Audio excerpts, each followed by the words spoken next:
Hello, United Methodist Scholars. This is Pastor Walter Cross with another wonderful, God blessed opportunity to come to you and talk about our Sunday school lesson.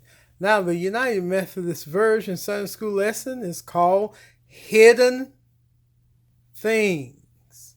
Hidden Things.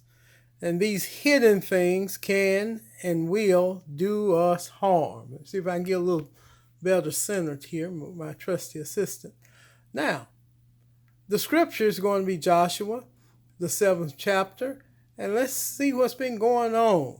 The children of Israel have been traveling across a barren land for some 40 years.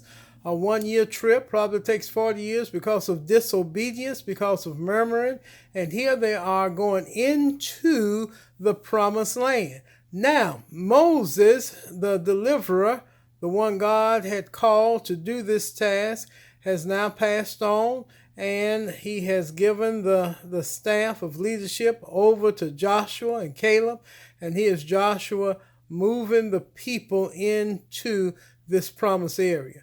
Now, this is very new, so Joshua receives a command from the Lord to go into the land, to scout it out, to look and see what's going on, and to give him tactical strategy as to how to overtake the individuals that are in the land. Joshua makes one little sidestep because he listened to some other advisor instead of God. Don't you know God is the person we need to go to? Gather all the information that you can, but pray about it before you do anything. Amen.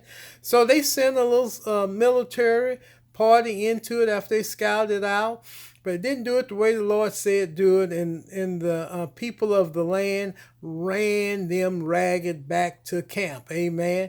And so now we see Joshua, he's depressed, the people are upset, they're scared, and now he blames God for his own blunder and said, why'd you send us out here to be annihilated by these people? Now, you've heard that before, hadn't you? You've heard them complain about that before. He heard them complain. They were condemned to death for complaining.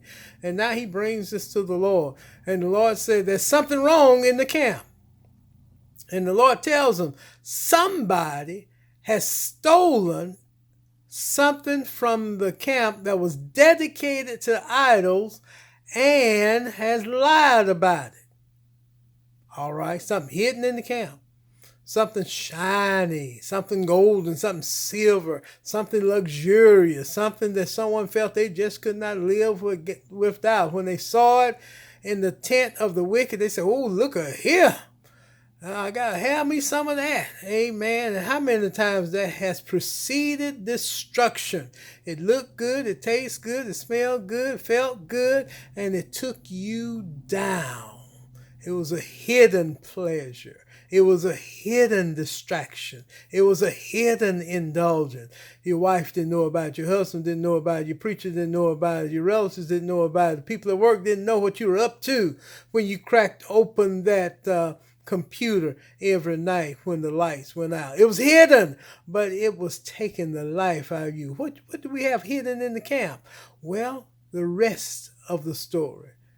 The Lord told Joshua, examine the people. I'm going to tell you how to do it. Go tribe to tribe, group by group, family by family, and then individual by individual. And then the brother who lied and stole confessed, I did it. My hand goes up.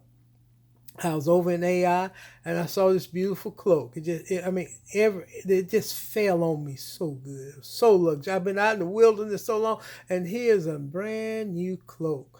Here's gold bars and silver and all this nice and shiny stuff. And I'm sorry, Joshua, I took it. Where is it? It's in my tent. It's under the carpet, and the floor dug a hole and hid it. And here comes the judgment. And some of us may say the judgment is harsh, but not only was the Lord trying to save a people, he was trying to save a nation and me and you, because Jesus came through his family. So some harsh adjustments had to be made. Now listen, when you get caught with your stuff, Sometimes some harsh adjustments, consequences have to be dealt with, but it's to save your soul alive. He was cast into a pit and covered with rocks, him and his family. He led his family to destruction, and that was part of his punishment. He let his children see him steal. He made his wife complicit with his error. And the Lord had to do a do-over. He had to start all over again in order that me and you can learn a lesson from this. What you got hidden? Either you expose yourself or the powers of darkness will expose you. Either way, you're going to get exposed. Get rid of it.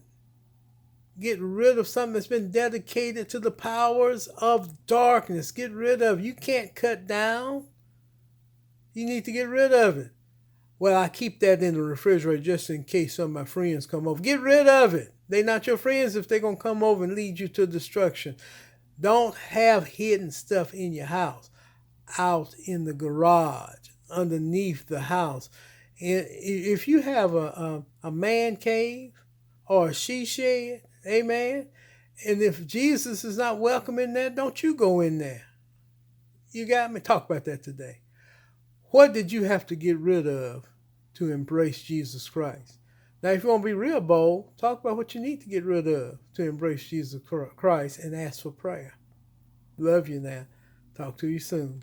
This is our lesson for the day. If you're interested in the international lesson, it's still online on this channel. Pastor loves you. Goodbye for a while.